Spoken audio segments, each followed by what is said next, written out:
Fala professor, fala professora, estamos aqui na nossa Pílula 6 e hoje a gente vai falar um pouquinho sobre isso daqui, ó. Game Design como avaliação criativa. O que é a ideia? Conforme a gente já vinha falando lá na Pílula 5, a ideia é de fato fazer com que a nossa avaliação seja utilizada em forma de mecânica de jogos. E aí vamos lá dar um exemplo. Quais são as formas, quais são os caminhos, quais são as perspectivas que a gente tem de jogos que podem virar avaliações? Então a gente vai falar aqui de 3 mecânicas de jogos principais que de fato a gente consegue transformar em avaliação. Primeira delas é o chamado Time Attack, que é o chamado desafio com tempo. Segunda delas, cartas de poderes, que envolve a gamificação narrativa. E a terceira é o famoso tabuleiro físico ou virtual. Então, como é que a gente traz essas 3 mecânicas, essas 3 dinâmicas para a ideia de jogos que podem virar avaliação?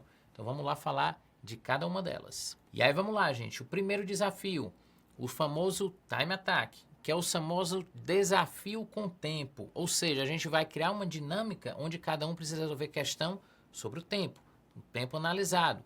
Então, exemplo, seu aluno vai ter lá 3 minutos para resolver uma situação, problema lá da tua disciplina. Então, cada acertozinho que ele vai ter vai valer uma moeda, vai valer um selo, vai valer um ponto. Olha aí, misturando de novo um pouquinho com a ideia dos Experience Points. Então, existem diversas ferramentas para isso. Essa daqui talvez você já tenha ouvido falar lá, ó, Grok. É muito utilizado para isso. Então, você tem desafios, você tem palavras que você utiliza como ferramenta. A gente tem essa outra aqui também, ó, o baralho da divulgação. Existem diversas perspectivas, muito parecidas com aqueles joguinhos de antigamente, Super Trunfo e coisas do tipo, onde a gente utiliza também essa dinâmica para correlacionar com desafios, com situações que os alunos têm que resolver durante determinado tempo. E aí vem toda a explicação, vem todo o contexto relacionado a isso. É o super trunfo da vida real. E aí o que é interessante? Você pode dizer assim, professor, mas eu não consigo eu mesmo utilizar essa dinâmica aqui. Então a gente pode criar todos esses processos. Então lá vamos dar um exemplo. A gente está falando muito de marketing, vamos falar de finanças. Então o que eu poderia fazer, por exemplo, na disciplina como administração financeira? Eu poderia pontuar o seguinte, olha, os meus alunos vão receber desafios diários de determinados cálculos financeiros que eles vão ter ali 2 minutos para resolver. E aí como é que eu vou utilizar isso? Vou utilizar cartões, cada um com respostas diferentes, e eles vão apostando em qual solução eles acreditam ser a correta. Ou seja, eu crio uma dinâmica de jogo, eu crio uma situação e uma perspectiva mais apropriada e, ao mesmo tempo, eu ainda consigo utilizar isso de uma forma certeira, para mensurar também o aprendizado ali daqueles alunos. Então, essa é uma forma de trabalhar, o desafio com tempo, perguntas com tempo certo para resolver aquele problema dentro da disciplina. E sempre pensando naquilo, como o ideal é eu ter união de determinadas expectativas diferentes, então eu posso utilizar esse game design com a forma também de criar esses rankings, né? Então crio competições e faço essa avaliação periodicamente em determinados momentos, ok? Vamos para o segundo. Vamos lá então, gente, vamos para o segundo ponto, as chamadas cartas de poderes, a gamificação narrativa. O que é a ideia daqui? A gente pode introduzir pequenos elementos, que pode ser ligado à sorte ou pode ser ligado à estratégia, que são cartazinhas que vão alterar o processo do jogo. O que é muito comum aqui nesse caso? Tenho certeza que aí nossos queridos professores que têm seus filhos, têm seus netos ou conhecem aí parentes que utilizam isso, já ouviram falar muito das famosas cartas Pokémon. E eu posso adaptar isso para a minha realidade de aula? Posso adaptar isso para a minha realidade de design? Posso também. Olha aqui um exemplo que eu posso demonstrar para vocês. Cartas em tamanhos um pouquinho maior do que o normal. São cartas que a gente criou na perspectiva da disciplina de pesquisa de mercado. Olha que coisa interessante. Então a gente pontuou que cada uma das pesquisas ela ia ter suas características e seus poderes. Mais ou menos como funcionam as cartas Pokémon. E aí o que funciona? Nesse caso, a gente faz batalhas. Ou seja, cada um com suas cartas, com seus determinados poderes e suas determinadas características, vão se enfrentar. E aí cada um vai ter que dizer por que a sua carta é melhor. Por que o seu poder vence o poder do outro. Então eu vou ter uma perspectiva ali de um game design e ao mesmo tempo eu vou ter uma troca, uma ferramenta onde eles vão falar, onde eles vão argumentar uns com os outros. Isso dá uma perspectiva ampla para toda a turma e você pode criar formas de fazer uma avaliação a partir dali. Quem ganhou? O professor pode avaliar, o restante da turma pode avaliar, eles mesmos podem se autoavaliarem. Então, isso aqui traz uma perspectiva muito bacana também para a criatividade, porque eu estou utilizando cartas, utilizo a gamificação e, ao mesmo tempo, eu utilizo a narrativa, onde cada um vai defender o que faz mais sentido. Outra forma, outros exemplos de cartas. Eu posso botar uma carta com uma regra, onde cada um tem uma resposta que vai utilizar depois como uma prova. Eu posso utilizar uma cura, você recupera metade de uma questão perdida quando você ganha uma determinada questão da sorte. Você pode ter uma perspectiva de ter desafio em grupo, onde você tem direito a olhar a carta do oponente. Você pode ter uma multiplicação, cada carta dessa pode valer o dobro da pontuação numa determinada resposta. Então, o que é mais interessante aqui? Criar. E o mais importante é a gente imprimir, tanto em formato menor, se for o caso, formatozinho de um baralho colorido, mas principalmente numa forma colorida, de fato, que a gente traga ícones, que a gente traga referências, onde fique mais fácil ele descobrir o que faz sentido ali naquele processo. Beleza, gente? Então vamos agora para número 3. E o terceiro ponto, gente, que talvez seja o mais comum, o mais tradicional, é a gente utilizar dos jogos de tabuleiro. Então, nesse caso aqui, a ideia é que a sala, de fato, ou vire um campo de batalha, que seja uma disputa, ou vire um mapa de exploração.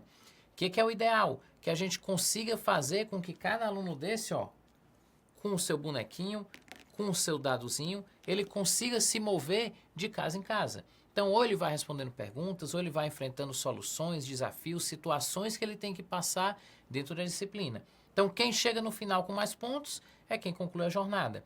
Eu posso fazer isso de forma virtual? Posso. Posso utilizar o Google Slides para ter aqueles links clicáveis para cada casa. Posso utilizar plataformas como a Geniali, o WordWall, o Kahoot de forma do chamado Kahoot Adventure, ou até uma planilha interativa que eu possa criar ali no Excel ou no Google Sheets.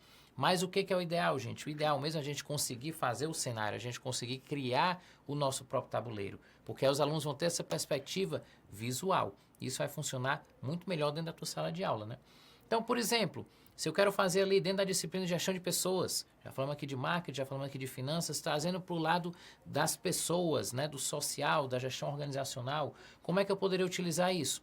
Eu poderia construir ali uma casa, né, de tabuleiro e criar um dilema organizacional.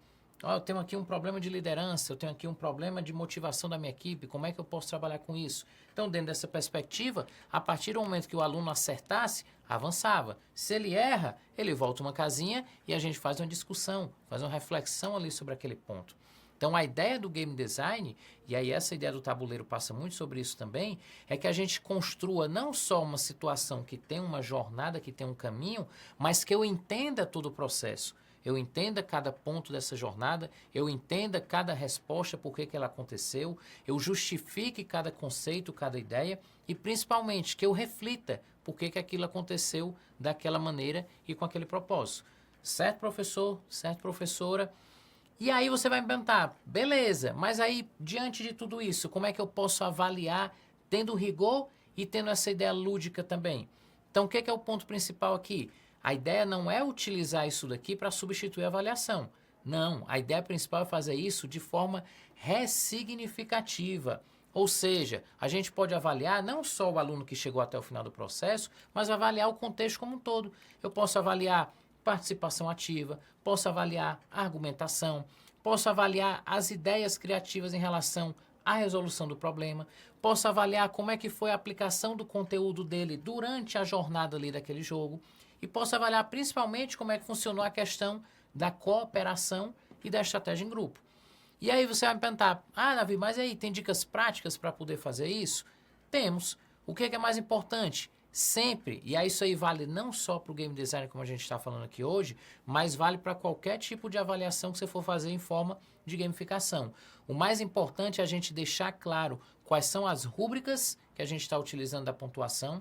Sempre a gente dá feedbacks narrativos, ou seja, explicar todo o processo, referendar tudo aquilo que eles fizeram e permitir que os alunos tenham construções de experiência ao longo do semestre. Que eles possam sempre estar trocando aquilo ali que eles estão ganhando por alguma recompensa, por algum ponto, por algum prêmio, por alguma coisa que faça com que eles mantenham essa motivação em alta durante toda a caminhada. Então, nesse caso específico, quando a gente traz esse game design para as avaliações, a gente não só está engajando esse aluno, como a gente está transformando a forma como ele está enxergando o aprendizado. E essa é a principal definição, esse é o principal objetivo de se gamificar uma avaliação. Tá certo, gente? Então, vamos agora, finalizando essa pílula, para a gente ir para a nossa pílula de número 7, a nossa última pílula de conhecimento sobre gamificação. Grande abraço e até breve.